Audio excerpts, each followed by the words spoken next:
Gonna start out indoors today. I met some friends here at Forest Lawn Cemetery, Memorial Park, and they told me where some of the famous graves are located inside this mausoleum.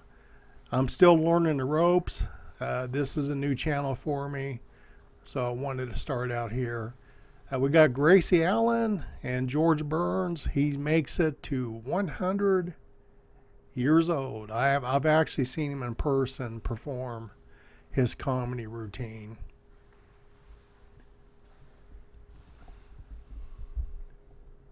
Up above, Nat King Cole. And I have some albums. Quite a singer.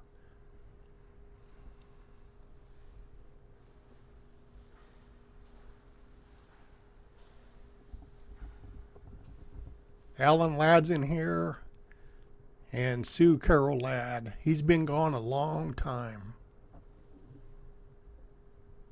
Then directly underneath, we have the Lieutenant Governor, Rex Bell, married to Clara Bow.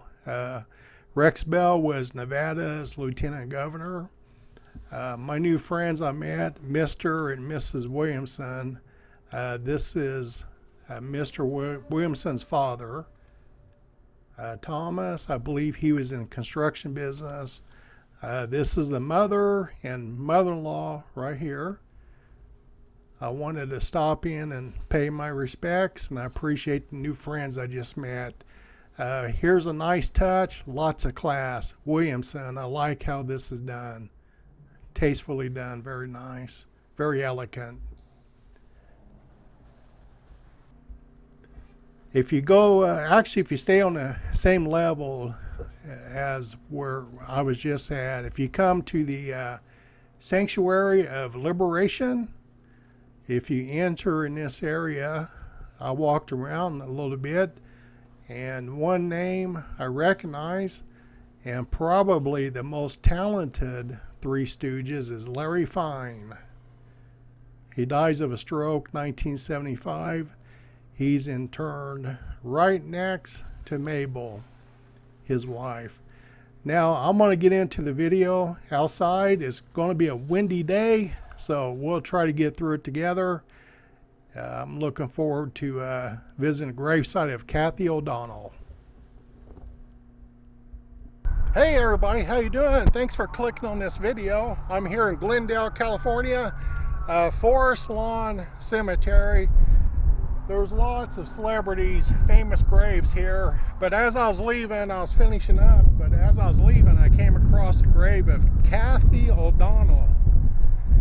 Now, may get some wind here today too, but she was in the movie The Best Years of Our Lives, and the way I watched that movie is I was watching the Reds play. There was a rain delay, so they started showing that movie.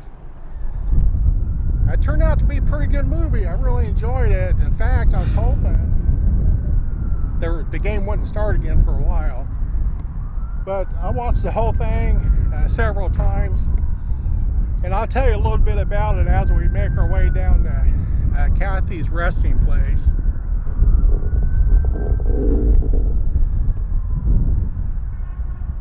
Yeah, this is really nice. Okay, it's about 3 veterans coming home after the war. One, his name is Al Stevenson. He's a sergeant in the Army. The second veteran that's featured in the movie, his name is Fred Derry. He's in the United States Army Air Force, captain. The third individual, Navy. His name was in the movie Homer Parrish. Now, Homer is disabled because he lost both hands in a bombing accident. The Navy trains him to use the artificial hooks that they used back in that day. This is 1946 when the movie came out. In real life, he really did lose both hands in a bombing accident, a training mission. So that really did happen. So The movie's about them trying to reestablish their lives after the war. Al Stevenson, the sergeant, he goes back to a really good job. He was a banker, and in fact gets promoted. He's in charge of handling the GI Bill for the bank. So he's doing well in life. Married, a daughter named Peggy, and a son. Okay, Fred Derry, the captain, struggles because his wife is kind of wild and really didn't like married life. I didn't like to cook, so they struggle. So what happens is the captain, Derry, and Peggy fall in love, even though the Captain Derry's married. Al Stevenson doesn't like this because he's a married man and this is his daughter. So that's part of the movie. The third individual, Homer Parrish, he's having a hard time believing that his girlfriend, her name's Wilma in the movie, who was Cathy O'Donnell, who played that part. This is her acting debut as well. And she loves him regardless. She wants to get married. Homer isn't so sure. Kind of doesn't believe she wants to spend the rest of her life with a fella with this type of handicap. As the movie goes on, there's several things that happen. Peggy goes to the drugstore. Captain Derry is having a hard time finding a good job in the movie because even though he's a captain, his job was dropping bombs on a target. He wasn't qualified to do anything else. So he goes back to his drugstore job that he had before he joined the United States Army Air Force. And he's a soda jerk. And anyway, Peggy, she likes him, so she goes to the drugstore to see Fred, and they ended up going to lunch. And then at the end of lunch, Fred kisses her in a parking lot, and that's when everything begins. The romance, the great romance. It's a good love story too. Let's see, I think she's around here. I think we're getting close.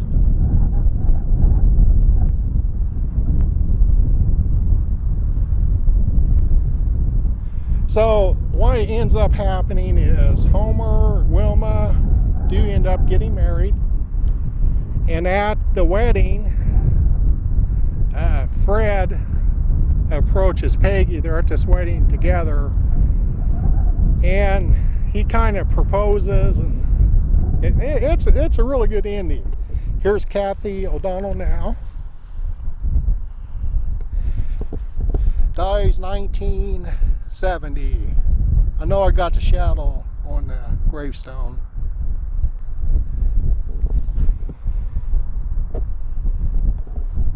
Now, again, this is her acting debut. And the movie is produced, directed by this fellow over here, William Wyler. William Wyler.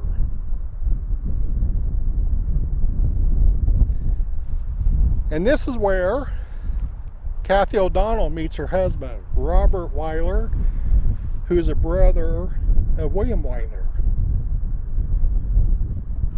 Big age difference. 23 years. He was born 1900. She was born 1923. She dies 1970. He dies a year later, 1971.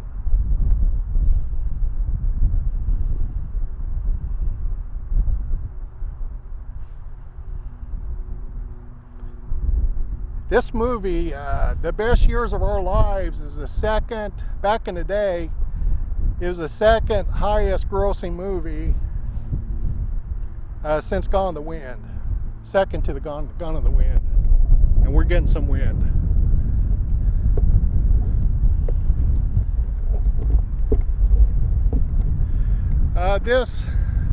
The movie won 7 Academy Awards. Harold Russell, the fellow with the disability, wins Best Supporting Actor. And then Frederick March, he wins for he wins Academy Award for Best Actor. Let's see, Dana Andrews, who was a captain, he dies 1992, and he was cremated. Ashes given to the family. Frederick March is buried in Connecticut. And then we've got Cathy O'Donnell here.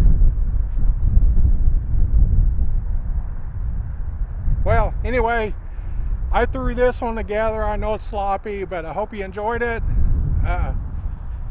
Anyway, please subscribe. It'll mean the world to me.